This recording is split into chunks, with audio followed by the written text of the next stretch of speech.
Pernikahan merupakan proses sakral antara wanita dan pria dengan cara mengikat janji suci untuk sehidup semati di hadapan Tuhan.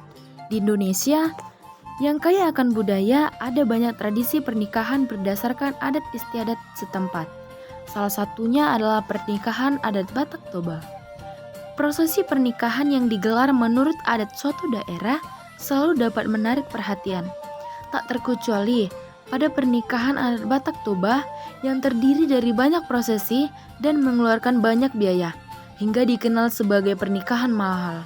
Lalu, bagaimanakah proses pernikahan adat Batak Toba yang mayoritas penduduknya mendiami wilayah sekitar Danau Toba di Tapanuli Utara? Simak selengkapnya ya. Awalnya, pernikahan adat Batak Toba diartikan sebagai pembelian seseorang perempuan, di mana perempuan dilepas dari kelompoknya setelah dilakukan transaksi pembayaran yang telah disetujui bersama sebelumnya.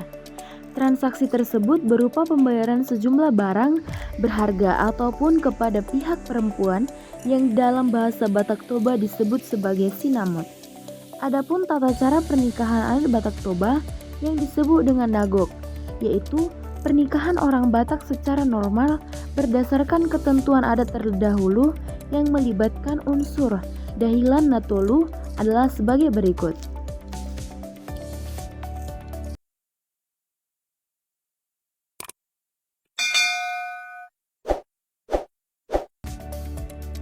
Proses yang pertama yaitu mangaririt.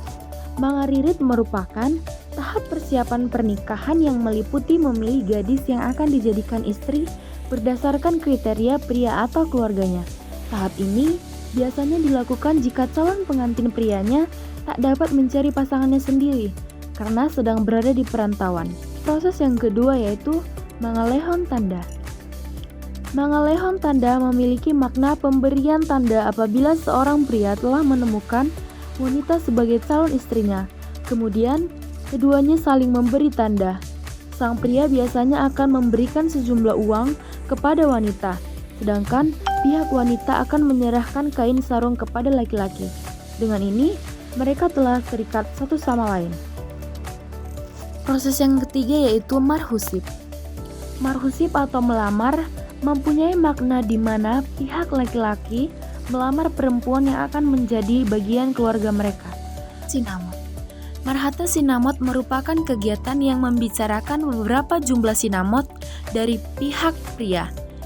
Hewan apa yang akan disembelih, berapa banyak ulos, undangan yang akan disebarkan, dan di mana dilaksanakannya upacara pernikahan tersebut. Proses yang kelima yaitu pundun saut. Dalam proses ini, pihak kerabat pria akan mengantarkan ternak yang sudah disembelih untuk diterima oleh pihak parboru. Dan setelah itu makan bersama dilanjutkan dengan pembagian jambar atau daging kepada anggota kerabat. Proses yang keenam yaitu martupol. Secara harfiah, martupol merupakan acara kedua pengantin di hadapan pengurus jemaat gereja diikat dalam janji untuk melangsungkan pernikahan. Upacara adat ini diikuti akan oleh orang tua kedua calon pengantin dan keluarga mereka, beserta para undangan yang biasanya diadakan di gereja. Proses yang ketujuh yaitu martonggo raja.